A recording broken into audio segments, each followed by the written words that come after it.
does not exist really. We joined the altar on the 4th of January this year, and that date is going to play a significant part of our testimony. My husband and I got married in 2020, and since then we have been believing God for the fruit of the womb. We got married September 2020.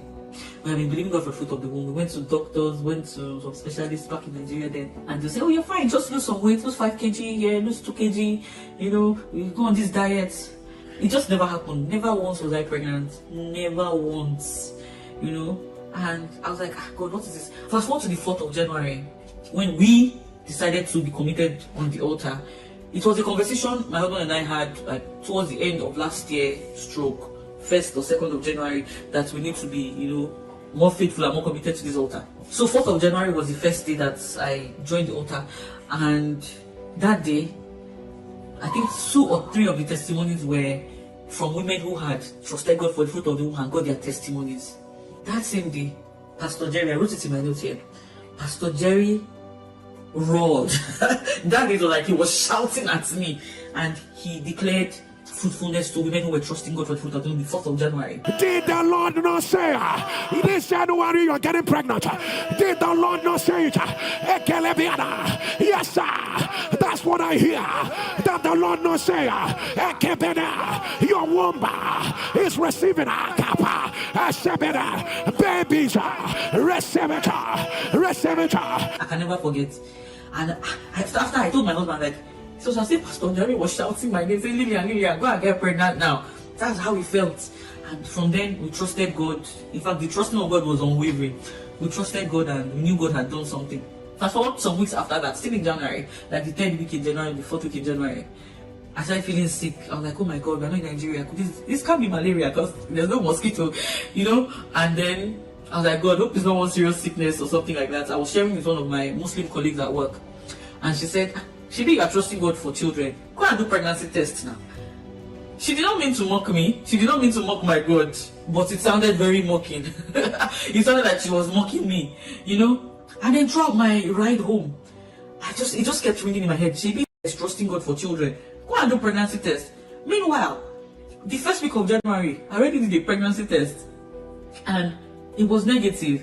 And so I was like, so what's the point of doing another pregnancy test? But then on my way home, I stopped and I bought a test kit. And then I did this test. This was the first test I ever was nervous to check the result of. Other tests, I'll just pin on the stick, check, negative, straight away. But this time I was so nervous. I made sure I finished cooking first. And then I now checked the result. It was positive. Pastor Jerry used to say, how will you shout? Brethren, I could not shout. I cried. I thanked God. I was like, Elroy saw me. Elroy came into my room. He saw. It was amazing.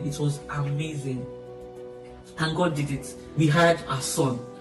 The journey was smooth. We prayed to God. We said, God, we don't want to be celebrating 5 years anniversary and there's no child. We'll go and take a picture and post. We said, God, no. We want to celebrate this year's anniversary with our son. And guess what? He came 2 days before our anniversary. And we celebrated our wedding anniversary with our son. His name is Jace Yanodua. During my pregnancy, I was diagnosed with carpal tunnel syndrome. It had to do with my wrist and the joint and tension, all of that. And I woke up that morning with so much pain, and my husband said, put this thing on your prayer list. And I said, fine. During NSPPD, while we're praying, that's when I was putting on my prayer list. Maybe I put full stop. Pastor Jerry shouted, Carpal tunnel syndrome. I'm like, oh my goodness, I couldn't believe it. Carpal tunnel syndrome. Carpal tunnel syndrome. I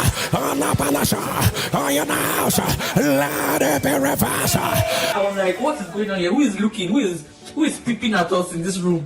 It was just surreal. And that's where the healing of my wrist began. I stopped wearing the splints. After that day, I never wore the splints again for the wrist to stabilize my wrist in the night, so that whatever, all their jargons, I stopped wearing it, and that's where the perfection of my wrist began. I'm whole, I'm made whole. I just thank God. I just want to bless God, sir, for your life, and say, like my brethren say, may the oil on your head. We are not realizing it, sir. We are saying it with all our heart. May the oil on your head never run dry. Thank you so much. Thank you for all the time and the energy that you put in